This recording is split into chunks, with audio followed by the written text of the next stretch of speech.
කොහොමද ඉතින් අන්න මේ වීඩියෝ එකෙන් මං ඔයාලට වෙනස්ම දෙයක් අරගෙන එන්න හිතුවා. කලින්ම සමහරලාට මං එක එක දේවල් දානනේ නේ. ඒ වගේ මේකත් වෙනස් වීඩියෝ එකක්. මේක ඇත්තටම පොඩි ඉන්ට්‍රස්ටිං ෆැක්ට් එකක් ඇමරිකාව ගැන. සහ මං හිතන්නේ ලෝකයේ මිනිස්සු ඉන්නවා මේ විදිහේ කට්ටිය. ලංකාවේ මං හිතන්නේ නැහැ ඉන්නවා කියලා. හැබැයි ඉන්න බැරිකමකුත් නැහැ. හයි මොකක්ද දන්නද ඉන්ට්‍රස්ටිං ෆැක්ට් එක? ඔයාලා දන්නවද ලෝකේ පිරිසක් ඉන්නවා මේ අපේ පෘථුවිය මේ ලෝකෙ මේ ග්‍රහ ලෝකේ ෆ්ලැට් කියලා කියන කට්ටිය. එයාලට කියනවා ෆ්ලැට් අර්තර්ස් කියලා. ඉතින් එයාලා වාද විවාද කරනවා මේ අපේ ලෝකේ නැත්නම් මේ පෘථුවිය අර්ත් එක ෆ්ලැට් ඩිස්ක් එකක් වගේ තමයි තියෙන්නේ කියලා. ඉතින් එයාලට දැන් මෙන්න මේ තැනට ආවහම එයාලගේ ආගියුමන්ට්ස් එයාලගේ තර්ක තමයි කොහොමද මිනිස්සු ලෝක ගෝලෙ වටේ කූරු ගහලද ඉන්නේ කූරු ගහල වගේද ඉන්නේ කියලා. ඒ කියන්නේ දැන් ෆ්ලැට් නම් මිනිස්සු ඔක්කොම ඒක උඩන ඉන්නේ. එතකොට කවුරුත් උඩයට හැරිලා නැහැ නේ. ඒ කියන්නේ ඔළුවෙන් හිටගෙන කියලාත් කියන්න බෑ. දැන් උදාහරණයක් ගත්තොත් මේක ලෝකේ ගෝල කියලා ඔයාලා හිතුවොත් දැන් මෙතන මිනිහෙක් ඉන්නවා නම් දැන් ඇමරිකාවයි ලංකාවයි ගමුකෝ. ඇමරිකාවට විරුද්ධ පැත්තෙන් තමයි ලංකාව තියෙන්නේ. හරි. එතන මෙන්න මේ වගේ එකකනේ තියෙන්නේ ලංකාව මෙතන නම් මෙතන ඉන්න මිනිහා මෙහෙම ඇලටන ඉන්නේ. කොහොමද මේ මිනිහා වැටෙන්නේ නැතුව මෙහෙම ඉන්නේ කියලා තමයි එයාලගේ තර්කය තියෙන්නේ. තව එකක් තමයි දැන් මේ පැත්තේ ඉන්න එක්කනා කොහොමද ඉන්නේ? මෙහෙම. ඉතින් කෝටු ගහලා ඉන්නවා වගේ තමයි ලෝක ගෝලයක් කියලා ගත්තොත් ඒ හින්දා එහෙම එකක් නැහැ. අපේ පෘථුවිය ෆ්ලැට්. එතකොට ඔක්කොම මිනිස්සු හිටගෙන ගානට පොලිමට ඉන්නවා කියලා තමයි එයාලා කියන්නේ. අනිත් කාරණය තමයි තව එයාලා කියන මේ ගුරුත්වාකර්ෂණයක් කියලා එකක් නැහැ කියලා බිලීව් කරන මිනිස්සු ප්‍රමාණයක් ඉන්නවා. ඒ කියන්නේ දැන් එතකොට කවුරු කාට හරි ඒ කියන්නේ අහන්න පුළුවන් කොහොමද අපි බිම වැටෙන්නේ නේ? මොකද අපි දැන් දෙයක් විසික් කරාම අතෑරියම බිමටනේ වැටෙන්නේ. අපි ඒක ගැන අහද්දී ඒ කියන්නේ ඕනම කෙනෙක් අහද්දී මෙයාලගේ ෆ්ලැට් අර්තර්ස්ලාගේ තර්කය තමයි වායු කියන්නේ ඔක්කොටම බරක් තියෙනවා, ඩෙන්සිටි එකක් තියෙනවා. එතකොට ඒ බර වැඩි ඒවා බිමට වැටෙනවා, බර අඩු ඒවා පාවෙලා යනවා කියලා. උදාහරණයක් ගත්තොත් එයාලා කියන්නේ දැන් හිතන්න සබම් බෝලයක් ගත්තොත් පාවෙලා යනවා. ඒතර එයාලා කියන්නේ ඒක බර අඩු නිසා තමයි ඒක පාවෙලා යන්නේ. ගුරුත්වාකර්ෂණයක් නම් එහෙනම් ඒක හැම වෙලෙම පොළවට වැටෙන්න ඕනේනේ කියලා එයාලා කියනවා. අනිත් එක ඒතර බෝලයක් ගැන අපි අහුවොත් බෝලේ බිමට වැටෙනකොට ඒක ගුරුත්වාකර්ෂණය හින්දා නෙමෙයි වෙන්නේ. වාතයට වඩා බෝලේ බර වැඩි නිසා තමයි ඒක බිම වැටෙන්නේ කියලා තමයි එයාලගේ තර්කය.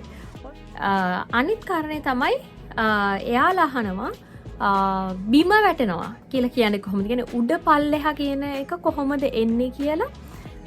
ඒ කියන්නේ දැන් හිතන්නකෝ මිනිහෙක් මෙතන ඉන්නවා කියලා හිතන්නකෝ. දැන් එයාගේ කකුල් අපි කියනවානේ දැන් මොකක් හරි බින්දන දෙයක් තියෙනවා නම් අපි කියන එක උඩ අතට තියන්න කියලා නේ. ඒතර දැන් මේ පැත්ත එක්කනාගේ උඩ අත වෙන්නේ මේ පැත්තට නේ. මොකද අපි හැම වෙලේම බිම කියලා කියන්නේ යට කියලා කියන්නේ අපේ කකුල් තියෙන. කියන්නේ පෘථුවිය දෙහාට තියෙන එකනේ අපි කියන්නේ පොළවට තියෙන එකනේ. කියන්නේ යට උඩ යට කියලා ඔය සමහර වීදුරුව එහෙම තියෙන්නේ. මේ බොක්ස් එක උඩට තියන්න යටට තියන්න අරහෙම හරවන්න එහෙම කියලා. ඒක තියෙනවා නම් ෆ්ලැට් අර්තර්ස්ලාගේ තව තර්කයක් තමයි දැන් මෙතන ඉන්න එක්කනාගේ උඩ යටයි මෙතන ඉන්න එක්කනාගේ උඩ යටයි. දැන් බෝලේ දෙපැත්තේ ඉන්න එක්කනාගේ උඩ යටයි කොහොමද සමාන වෙන්නේ කියලා අහනවා. ඒ හින්දා එයාලා කියන එක ඩිස්ක් එකක් කියලා. ඇත්තටම ඒකට උත්තරේ හරිම ඉන්ට්‍රස්ටිං. ඒතර මේ උඩ යට කියන එක අපිට සාපේක්ෂව තමයි හැදිලා තියෙන්නේ. හිතන්න දැන් ඔයා මෙතන ඉන්න මිනිහෙක් නම් කෙනෙක් නම් ඔයාගේ උඩ යට වෙන්නේ පෘථුවිය දිහාට උඩ යට නේ. ඒ විදිහට තියෙන. ඒ කියන්නේ බොක්ස් එක අපිට උඩ අතට තියන්න පුළුවන්. මෙතන ඉන්න එක්කනාගේ කොහොමද වෙන්නේ? මෙතන ඉන්න එක්කනාගේ උඩ වෙන්නේ පල්ලෙහාට යට මේ උඩ වෙන්නේ පල්ලෙහාට යට වෙන්නේ පෘථුවිය දිහාට නැත්නම් පොළව දිහාට නේද? ඉතින් ඒතර ෆ්ලැට් අර්තර්ස්ලා කියන්නේ දැන් මෙතන තර්කේ මෙතන තර්කේ එහෙනම් සමාන නැහැ නේ කියලා. ඇත්තටම මේ උඩ යට කියලා දෙයක් ඇත්තටම නැහැ. ඒක ඔයාට සාපේක්ෂව තමයි කියන්නේ. හිතන්න මේ මිනිහාගේ උඩ වෙන්නේ මේ පැත්ත, යට වෙන්නේ මේ පැත්ත. හැම වෙලෙම පෘථුවිය පැත්තට. ඒ වුණාට අපි මේ මිනිහාගේ විදිහට මෙයාව මෙතනට ගෙනාවොත් කොහොමද වෙන්නේ? යට වෙන්න ඕනේ මේ පැත්ත, උඩ වෙන්න ඕනේ මේ පැත්ත. එහෙමනේ.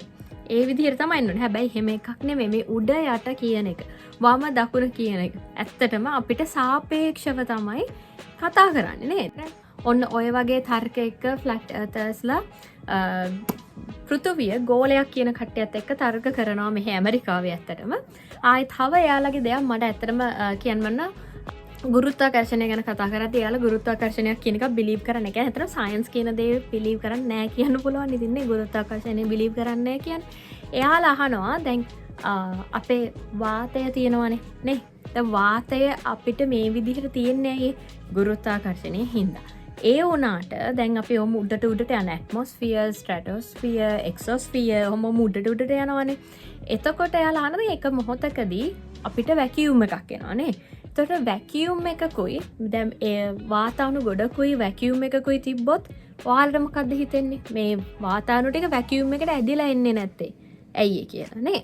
ඉතින් එයාලගේ තර්කයක් එයාලා අහනවා වාතාවුණු ඇයි ඒ තැන දැන් අපේ දැන් පෘථුවියත් එක්ක මෙහෙම ලේයර්ස් තියෙනවා. ඇයි මේ වාතාවුණු ඒ වැකියුම් එකට ඇදිලා යන්නේ නැත්තේ කියලා. ඒකත් හරිම ඉන්ට්‍රස්ටිං. ඇත්තටම ඒ වැකියුම් කියලා ඔයාලා ඔළුවේ හිතාගෙන ඉන්නේ ඇත්තටම වැකියුම් ක්ලීනර් එකක් හරි මොකක් හරි බටයක් ගහපු මෝටරයක් හයි කරපු ඒකකින් කුණු ටිකක් අදින එකක් නෙනේ. ඒතර මෙහෙම එකක් නෙමෙයිනේ වාතය වෙන්නේ. වායු ගෝලයේ තියෙන්නේ ගුරුත්වාකර්ෂණය හින්දා ගොඩක් වාත අණු ගුරුත්වයට ඇදීලා පෘථුවියට ළඟව තියෙනවා. ඈතට යන්න ගුරුත්වාකර්ෂණය අඩු වෙනවා. එතකොට ඒ අණු වාත අණු පෘථුවියට ඇදිලා තියෙන ප්‍රමාණය අඩු වෙනවා. ඒ මෙහෙම චුට්ට ඇද්දී පවර් එක ගුරුත්වාකර්ෂණයේ පවර් එක නැති වෙලා යනවානේ. ඒ මොහොතේදී එහාට වැකියුම් එකක් කියලා කියන්නේ ආයේ වාත අණු තියාගන්න තරම් පෘථුවියට ඇදලා බෙදලා තියාගන්න බෑ. මොකද ඒකේ පවර් එක නැති වෙලා යනවා. එක දුරකට ගියාම එතනින් එහාට එතකොට ඔයාට මොකුත් නැහැ. ඒක තමයි වැකියුම් එකක් කියන්නේ. මේ ෆ්ලැට් අර්තර්ස්ලා නෝ වැකියුම් එකක් තියෙනවා නම් ඇයි පෘථුවිය වටේ තියෙන වාතාවරණය ඇදලා යන්නේ නැත්තේ? කොහොමද උඩ යට එන්නේ? හැබැයි අර උඩ යට කියන එක මට හිතුණා හරිම ඉන්ට්‍රස්ටිං තර්කයක් කියලා. ගොඩක් අපි හිතන්නේ නැහනේ. ඉතින් ඔය වගේ ගොඩක් ඉන්ට්‍රස්ටිං තර්ක මෙහි තියෙනවා. ඉතින් ඔයාලටත් පුළුවන් මේක ගැන කියලා කමෙන්ට් එකක් දාන්න මේ වීඩියෝ එකට. ඔයාලා මේ වීඩියෝ එක බලුවා නම්. අනිත් එක හරිම ඉන්ට්‍රස්ටිං ෆැක්ට්ස්. ඉතින් ඔයාලට chance එකක් තිබුණොත් ඒ වගේ දේවල් පොඩ්ඩක් සර්ච් කරලා බලන්න.